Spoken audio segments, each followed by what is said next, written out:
கபிலனோட தங்கச்சி பொன்னி வந்துட்டு யாருக்கும் தெரியாமல் பார்ட்டிக்கு போகிறாங்க. அவங்க ஃப்ரெண்ட்ஸோட சந்தோஷமாக அட்டென்ட் பண்ணுறாங்க. அப்போ அவங்க பாய் ஃப்ரெண்ட்ஸ் எல்லாம் வந்துட்டு சரக்கு கொடுக்குறாங்க. இவங்க வந்து வேணாம், நான் இப்போ வந்து ட்ரிங்க்கெல்லாம் பண்ண மாட்டேன்னு சொல்ல, அவங்க இன்னும் ரொம்ப பிக்கு பண்ணாத குடின்னு இது பண்ண கோவப்பட்டு தட்டி விட்டுறாங்க. இதெல்லாம் தேவையில்லைன்னு சொல்கிறல, உனக்கு சொன்னால் புரியாதான்னு சொல்லி கோவமாக அடிச்சுடுறாங்க. இதனால் அவர் கடுப்பாயிட்டு எப்படியாவது பொன்னியை பழி வாங்கணுன்ற மாதிரி யோசிச்சுட்டு இருக்காங்க. அப்போ எல்லோரும் டான்ஸ் ஆடிட்டு இருக்கும்போது பொன்னிக்கிட்ட வந்து தப்பு பண்ணுறாங்க. இதனால் பொன்னி ரொம்பவே கோவப்பட்டு அவர் தள்ளி விட்டு, உனக்கு எவ்வளோ தைரியம் தான் நீ இந்த மாதிரி பண்ணுவேன், இதெல்லாம் மற்ற பொண்ணுக்கிட்ட வச்சுக்கோ, என்கிட்ட வச்சுக்காத, நான் மற்றவங்க மாதிரி கிடையாதுன்னு சொல்லிட்டு கோவமாக அங்கே வந்து போகிறாங்க. இங்கே பார்த்தீங்கன்னா வந்துட்டு பாவை வந்துட்டு அவங்க அப்பா கிஃப்ட் கொடுக்குறாரு. அந்த இது ஷீட்டில் பார்த்தோன்னே சந்தோஷமாயிடுறாங்க. ரொம்ப நல்லா இருக்குன்ற மாதிரி சந்தோஷப்பட்டு சொல்கிறாங்க. அப்புறமா கேக் வாங்கிட்டு வந்திருக்காரு. கேக் அங்கேயே கட் பண்ணி வச்சு அவங்க அப்பாவுக்கு, சிவாவுக்கு, ஹைடிக்கெல்லாம் ஊட்டி விட்டு அப்படியே சந்தோஷமாக பேசிகிட்டு இருக்காங்க. சரிப்பா நான் கிளம்புறேன் அப்படின்னு சொல்கிறாங்க. இல்லை நீங்களும் உள்ளே வரணும் அப்படின்ற மாதிரி பாவை வந்து அடம் பிடிக்க, இல்லை வேண்டாம், வந்தால் பிரச்சனை ஆகிடும், நீ போகணுன்ற மாதிரி சொல்கிறாங்க. சார் நீங்கள் வாங்க சார், எதுவாக இருந்தாலும் பார்த்துக்கலாம், உங்களுக்கு தான் எதுனா பிரச்சனை வரும்னு அயலிக்கிட்ட சொல்ல, அதெல்லாம் பார்த்துக்கலாம் வாங்க சார்னு சொல்லிட்டு அயலி கூப்பிட்டுட்டு போகிறாங்க. ஒரு பக்கம் இங்கே வந்துட்டு அப்போ தான் இந்திராணியை சமாதானப்படுத்தியிருக்காங்க அவங்க சித்தி.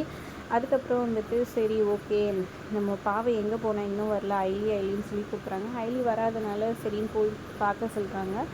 போய் பார்த்தா அங்கே ஐலியும் காணும் பாவையும் காணுன்ற மாதிரி சொன்னாங்க. எங்கே போனா இவா அப்படின்னு ஷாக் ஆகிட்டு நிற்க ஐலியும் சிவா வந்து நிற்கிறாங்க. ஐலி எங்கே பாவை, நான் மேலே போய் தானே கூட்டிகிட்டு வர சொன்னேன்னு சொல்ல, பாவை இருக்கா அப்படின்னு சொல்கிறாங்க. எங்கே அப்படின்னு சொல்லி கேட்க, அது 2 பேரும் விலகுனா கரெக்டாக ஷேரியன் தூக்கிட்டு வர்றாரு. அதை பார்த்தோன்னா செம்ம கடுப்பாயிடுறாங்க. இந்திராணி கோர்ட்டில் வந்துட்டு பாவை வா வா வான்னு இறக்கி விட்டுறாங்க. இறக்கி விட்டுட்டு நீ எதுக்கு இங்கே வந்தால் முதல்ல வீட்டை விட்டு வெளியே போ, தேவையில்லாத பிரச்சனை பண்ணிகிட்டு இருக்காதுன்னு சொல்லி இது பண்ணாங்க. நான் என் பொண்ணோட பர்த்டேக்காக தான் வந்திருக்கேன், நீ யார் இது பண்ணதுக்கு, என் பொண்ணை பார்த்துட்டு எனக்கு தெரியும், நீ எல்லாம் ஒன்றும் வர தேவையில்ல, முதல்ல வெளியே போ அப்படின்னு கோவமாக இந்திராணி இது பண்ணுறாங்க. மேடம் அவளுக்கு அவங்க அப்பா தேவை, அவள் எவ்வளோ ஃபீல் பண்ணா தெரியுங்களா, நான் தான் அவருக்கு ஃபோன் பண்ணி வர வச்சேன் அப்படின்ற மாதிரி ஐலி உண்மையே சொல்கிறாங்க. ஐலி உனக்கு இந்த ஆள் பண்ணதெல்லாம் தெரியாமல் சொல்கிறாங்க, அவர் என்ன வேணால் பண்ணிக்கிட்டோம், இப்போ அவளுக்கு வந்து அவங்க அப்பா தேவை, தயவு செஞ்சு அதை புரிஞ்சு மேடம் சொல்கிறாங்க. எனக்கு தெரியும் என் பொண்ணுக்கு எது நல்லது கெட்டதுன்னு எனக்கு தெரியும், இந்த ஆள் தேவை கிடையாது, என் பொண்ணுக்கு நான் மட்டும்தான் போதும், நீ போய் அவள் முதல்ல வெளியே அப்படின்னு சொல்கிறாங்க. பாவை வந்து இல்லை முடியாதுன்னு அவங்க அப்பாவை போய் பிடிச்சிக்க, பாவையை பிடிச்சி இழுத்து அவங்க கையில் இருந்த அந்த கிஃப்ட்டு பொம்மையை வந்துட்டு தூக்கி போடுறாங்க. அது சுக்குநூறாக உடஞ்சிது. இதனால பாவை ரொம்பவே அழுதுறாங்க. அவங்க அப்பா போவேணான்னு அடம் பிடிக்கும்.